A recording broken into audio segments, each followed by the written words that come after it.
Welcome in, everybody, to a November 20th edition of Chop Talk, brought to you by the one, the only DFSArmy.com. Your one-stop shop for all things DFS. You know the drill. Head down to the comments section and click the link, become a VIP today. Use coupon code CHOP, C-H-O-P, and unlock all of the content, tools, and coaching that make us the best in the industry, from MMA to PGA.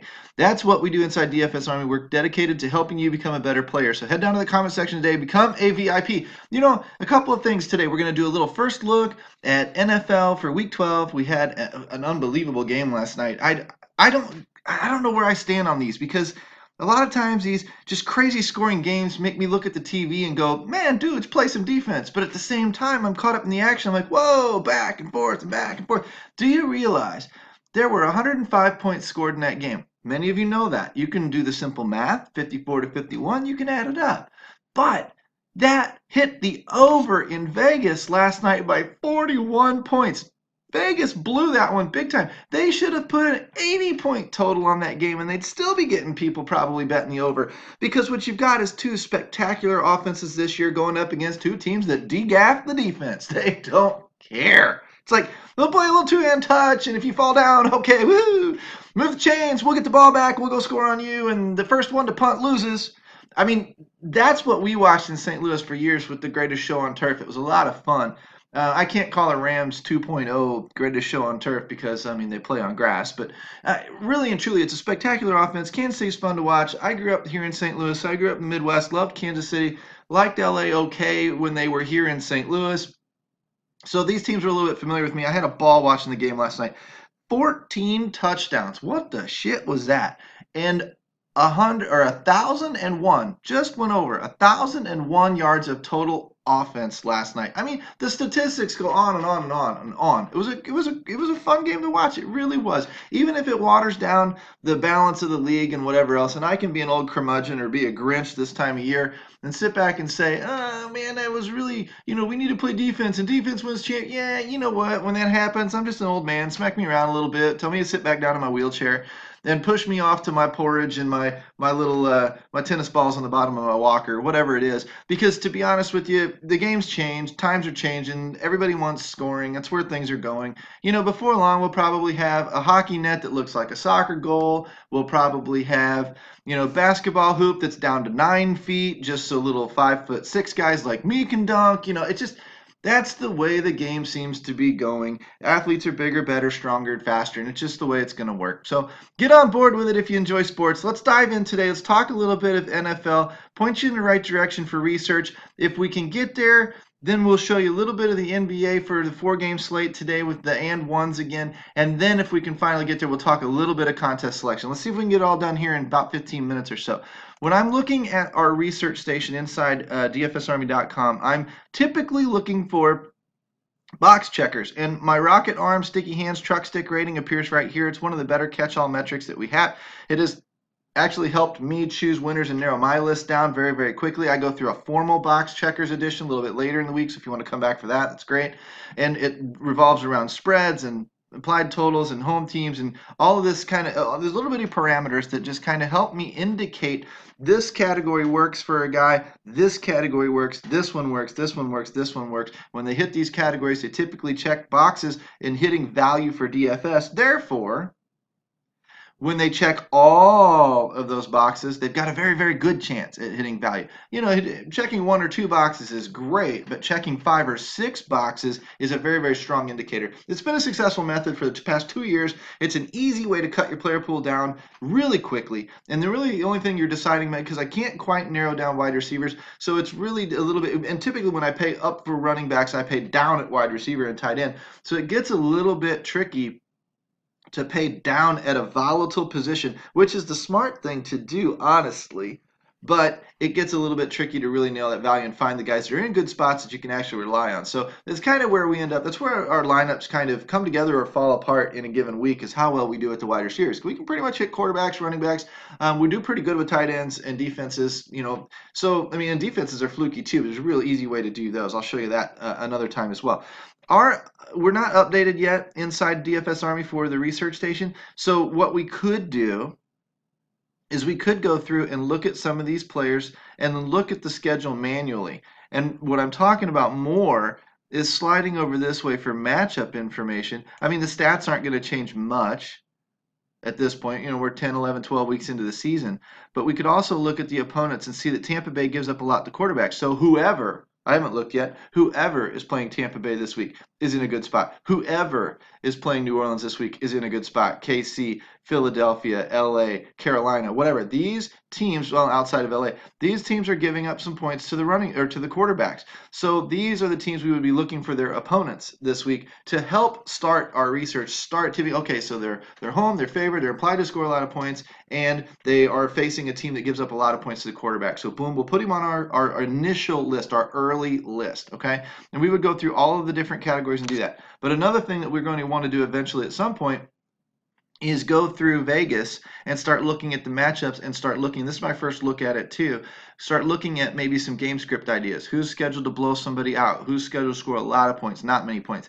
And I'll tell you, when it comes to the defenses, this is what I'm looking for. And I mentioned it a couple of weeks ago and last week. I'm really looking for big spreads and low implied totals, because what that's telling me is that the opposing team, the underdog team, is implied to score very, very few points. How does that work? Let me show you really quickly on, say, this one's not a big enough spread. There's a good one right there. Baltimore and Oakland. Baltimore's a 12-point favorite. Oakland is a 42.5, or it's a total of 42.5 on the game, right? So I take the 42.5, pardon the clicking noises, divide by 2, cut it in half, right? 21.25 points for each team. Again, looking at Baltimore and Oakland here. The spread is 12, so we're going to subtract 6, and that's what the underdog is implied to score. In this case, Oakland, implied to score 15.25 points. Go ahead and add the spread of 12 back in, and that's what Baltimore is implied to score.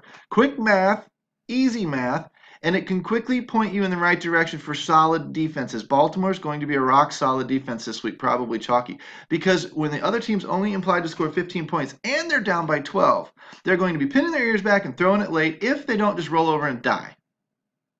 You know, which Oakland might. So we do have to watch that a little bit. Oakland might just throw the towel in and say, you know what, we've had enough. We're going to head out a little early, guys. We're going to try and beat the traffic. So you guys just want to go ahead and wrap this one up. That's fine. We'll put our cheerleaders out on the field, or whatever. You can put a little lingerie football. Whatever they're going to do, they do scare me a little bit in that regard. But they should be pinning them back and flying hard. The Baltimore Ravens should be pinning it back and flying hard at the Oakland quarterback, forcing turnovers, forcing fumbles when they know they're going to be in a situation where they're going to be getting thrown on. Baltimore's got a solid secondary. It really lines up well for Baltimore this week. The other offenses or defenses that I'd be looking at, 22-ish minus 1.5 is 21, so not so much on the Chicago-Detroit game. 40, that's 20, cut it in half. Minus 4.5 goes down to what, about 16, 15.5, 16? Dallas is also in a good spot. See that? You automatically go to the favorite. Washington's not implied to score a ton of points, obviously, with their quarterback being hurt. Dallas is going to be in a good position defensively. And that's on Turkey Day. So if you play the Thursday through Monday, fine. If you play the Turkey Day slate, there's probably your chalk defense. 59.5, 14, not going to be enough points either way to worry about the defenses in this one unless you want to get a little crazy in a GPP. 37.5 minus 1.5, so 37.5 is what, about 19 points? 18.5, 19 points? Minus 1.5 gets you, you're already under 20. Both those defenses might be in play because both teams are under 20 implied. I mean, Jacksonville might be at 20. So Jacksonville, Buffalo, both those defenses are probably in play. Strong indicator here in Baltimore. We just covered that one. This is another one where if we could find that running back. Who was that guy last week? Oh, well, we'll have it later in the week. But that guy that just kind of jumped Alex Collins and just went crazy might be the guy they lean on again this week. If we've got some indicators showing us so it might be a cheap running back. You know, up here, Dallas and Washington, we might have another Ezekiel Elliott day. New Orleans and Atlanta, not exactly scheduled to be a shootout, but we're going to want to focus on New Orleans. Alvin Kamara with the pass-catching running backs in Atlanta probably just, I mean, you'd have to look back at the game log, see what they did earlier this year. I think they played when Ingram was not in that game. That situation will change a little bit, of course, but we do know that pass-catching backs destroy Atlanta historically. That would be a good spot for that. Probably aren't touching this game. Probably not really touching this game much outside of that Baltimore running back. If you wanted to get crazy, maybe a little Crabtree, red zone targets, whatever. It might be cheap, but that's not a confidence play. That's like on a scale of A through F. It's like a C minus D plus type confidence play. So don't put a lot of stock into what I just said there. It's kind of just shit falling out of my mouth. San Francisco, Tampa Bay. Tampa Bay, of course, the secondary is weak. San Francisco, I mean, are they really throwing the ball much? You might look at Kittle, but I mean, 54 is a high total for this game. That's interesting. I don't know what to think of that one just yet. 46.5 with a total of the game spread of 7, so it's 3.5 off of 23, puts them down to 20. So technically, Philly's defense could be in play. We know that Eli Manning can throw picks like the best of them, but you've got Saquon Barkley in there, who's just basically becoming rookie of the year if he's not already in consideration with some of the other guys. Well, he's in consideration. 48 and a 3-point total. What's that? 24 minus 1 is 21. Probably no defenses in play there. But looking at the spread, this game is interesting. Cleveland doesn't have a terrible defense. Cincinnati kind of does. I don't want to put sneaky shootout on it yet. But for some reason, that does catch my eye a little bit. I don't feel any of the weapons really coming out of that one. I probably won't. I'll probably change my mind, not be on that game all that much this week. New England versus the Jets, 46.5-point total, 23 minus 4.5, under 20 again. So now the New England defense is in play. If you want to get really crazy, these other teams will be favored over New England in terms of defenses for DFS purposes. James White, Sony Michel, probably in play. Probably nothing on the Jets side unless you want to do the little, that's a home dog situation. Little garbage time, Robbie Anderson, if he's not injured or something. I haven't paid attention to the Jets for like 3 or 4 weeks now, so I don't know their current situation and what players are even active and which ones aren't. Honestly, don't really care because they just haven't been relevant for DFS purposes for much. Seattle, Carolina. We saw Carolina tends to give points to the quarterback, so that's interesting for Russell Wilson. 3-point total, 47, kind of middling. Seattle on the road in Carolina. Don't like it that much. Miami, Indianapolis, Andrew Luck, hello. What a return. Dude hadn't been sacked in like 5 games. I saw that stat. That was really interesting. 50-point total, something worth targeting. 10-point spread. That leans towards like a Marlon Mack type situation. I don't know about TY, but generally speaking, receivers do well in high total games. You're going to get those points somehow. Andrew Luck, probably fairly safe. Home quarterback, scheduled to score a lot of points. What's that, 25 and 5, 30 points or so?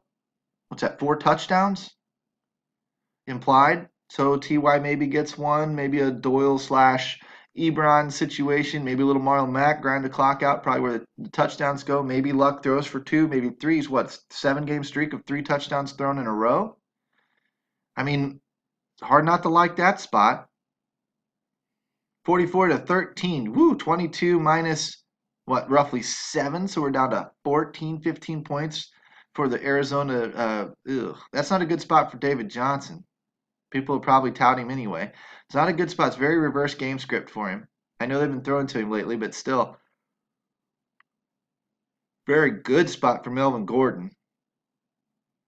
Probably what I like most out of that game. Defense definitely in play again.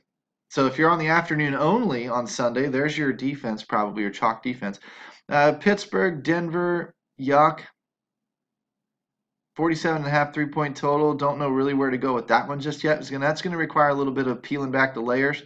Green Bay, Minnesota, 48, 4.5. Minnesota, Green Bay division rivalry. Sunday prime time. That'll be on a showdown and a prime time slate. This one will be on a showdown and a prime. Yuck. Showdown and prime time slate. So that's a quick wrap. What I'm going to be watching for is this line over here because what I'm watching is the consensus. This is what the line's opened at. This is what the consensus of the sports books are telling you. And so I can watch for movement. See, like already, Chicago's gained a point already. Spreads come down for Dallas already. That changes things because where did we say the point total was here? 15.5 or so. Now it's actually up. So if we recalculate that to 20 minus 3.5, almost 4. So you're at 16. You've already gained half a point to a full point on the Dallas side. Now that doesn't take them out of consideration for Dallas being a great defensive play on the slate, but it's something that bears a little bit of watching because as things start to trend a certain direction, we can make conclusions as to what the public sees that maybe Vegas missed. So we'll be monitoring that. Lost a point there, gained a point on the over-under there.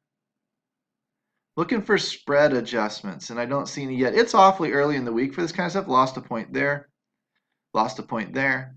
These will ebb and flow a little bit as the week goes on, but that's what you're going to be doing. You're going to be paying attention to those, and then you're going to come into the research station when it's up and running, and you're going to start paying attention to the matchups, the stats, fantasy points allowed, stuff like that, and start checking off boxes of who you like better. Get yourself down to where you've got 3-4 quarterbacks, maybe 4 or 5 running backs, maybe 10 receivers or so, 10 to 12 receivers, 2 or 3 tight ends, 2 or 3 defenses, and then just start mixing and matching the best lineups you can with the strongest plays you can, thinking who's consistent, who earns the floor, who always gets at least something, at least has a mediocre day, but is in an opportunity spot, in a smash spot to really crush the week. So I've got my floor intact, and then I'm looking for who adds to the week. That's the type of coaching. That's the type of stuff we're trying to put you on or trying to direct you towards. And then you got those teams, all those guys that make that final list are your cash type of players. And then those that almost make the list but don't really make it, because the cash type of players are going to be pretty chalky. Then those that almost make the list didn't quite make the list. And maybe that's a Tyler Boyd. Maybe that's a Julio Jones. Maybe that's a whatever this week that just didn't quite make because his price is a little high. Matchup isn't quite strong enough. There's a couple of question marks about a little, maybe he got a little pinky toe injury stepping out of the taxi cab. I mean, whatever the case may be. Maybe his mama served him bad food on Thanksgiving. But whatever the case may be, those guys that almost make the list are a lot of times your GPP guys because they could still go off because they made your list. But they maybe don't quite have the floor, or they don't quite have the matchup that's going to allow them to test their ceiling as often as some of these other guys. That's why these other guys are the cash guys, and the almost made the lists are your GPP guys. And that's how you sprinkle in 2 or 3 of those guys in your GPP lineups. Take your cash core. Get yourself to the freaking wedding, right? Don't worry about sleeping with the bride just yet. Get yourself to the wedding first. Get the invite. Then you can plot ownership and this, and the groomsman's going to slip out for a shot of Uza at about 10:30 tonight, and there's my window. Worry about that stuff after you get to the wedding, after you get the invite, after you've had dinner, after you've eaten the main course. Then start getting tricky with 2 or 3 of those remaining spots in your wide receivers, your quarterbacks, whatever. Pick a little ownership leverage, whatever, and get off the chalk in about 2 or 3 spots, and that's how you start winning these GPPs or getting deep into the money. Okay, let's dive into the and one research really quick, show you your playables. Where are we at? 17 minutes today. We're going to really try to move. I don't know if we're going to get to contest selection. Maybe we'll have to put that off for tomorrow or Thursday. Don't know if we'll be doing a video on Thursday. Honestly, Turkey Day, I'm probably going to sit back and stuff my face. I'm not too sure what will end up happening. I might slip away for 10 or 15 minutes. You know what? Throw down in the comments section while you guys are down there clicking the link for dfsarmy.com. Throw down in the comment section. Do you prefer NFL? Do you prefer NBA? Do you prefer a little bit of hockey? Do you want shorter videos, longer videos? What is appealing to you? What are you looking for? Because that's what I want to deliver to you, ultimately. Okay, and then of course go be a VIP, and then you get all access to all of it.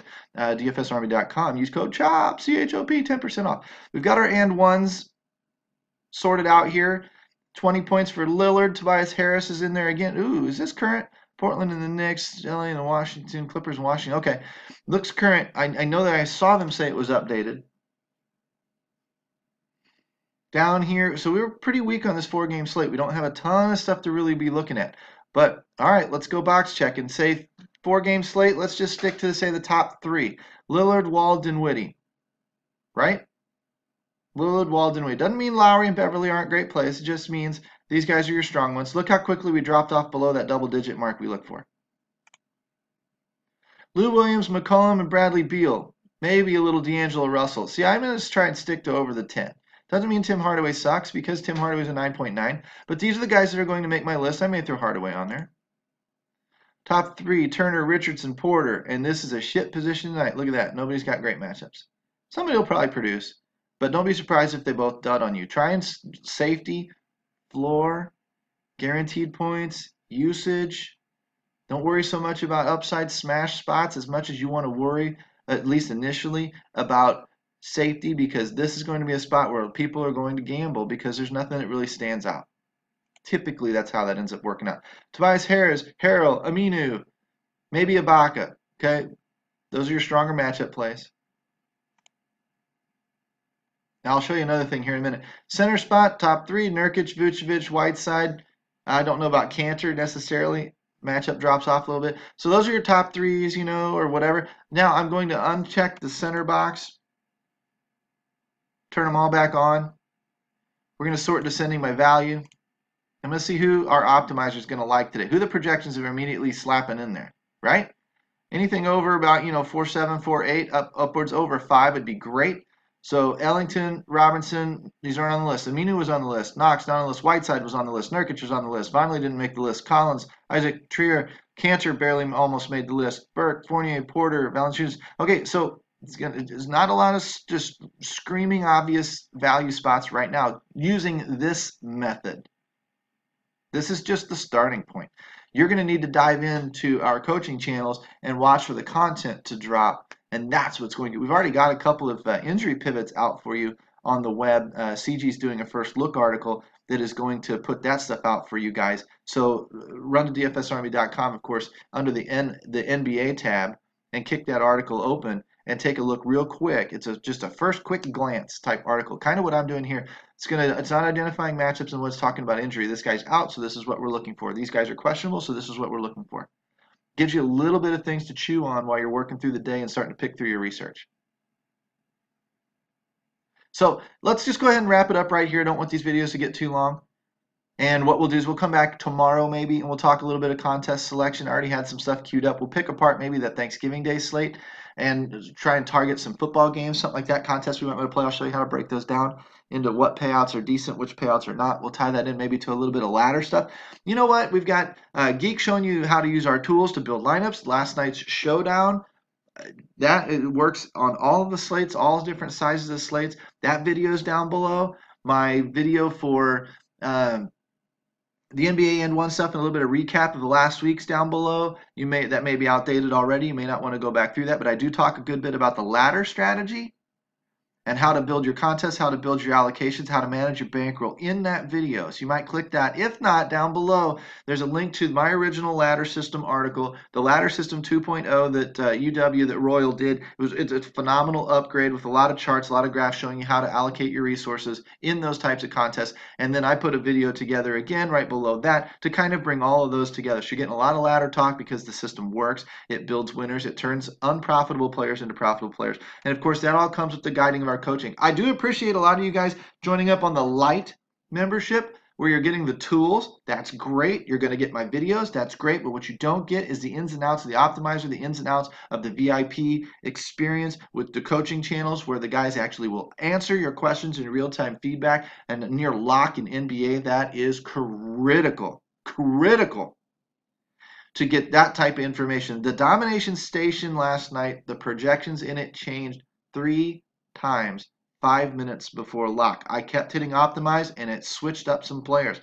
I'd hit optimize again, it switched up some more players. I've got my own little selections, my own little player pool, my own little check marks and things in there, but it kept switching up the players. Took this guy out, put this guy in. I mean, Jimmy Butler was in and out of my lineup a couple of times last night. Kyrie Irving was in and out of my lineup a couple of times last night. Those situations are what you need our coaching for, and that's what you need to learn how to use the tools for so that you can recognize when that might be a trap and when that might be a good thing. You can't get that with just that light membership. So feel free to upgrade anytime you want. If you like the tools, you like using the tools across all of the different sports, upgrade anytime you want. I'm ChopTalk. It's been NFL First Look, ChopTalk, DFS Diary, whatever you want to call it. Hit that like and subscribe button while you're down there. Ring that notification bell. Retweet me out on Twitter. I love you guys helping me spread the word. And don't forget to check my pinned tweet for a retweet contest where I will buy you a free month of DFS Army in December. Take care, guys. We will come back at you tomorrow.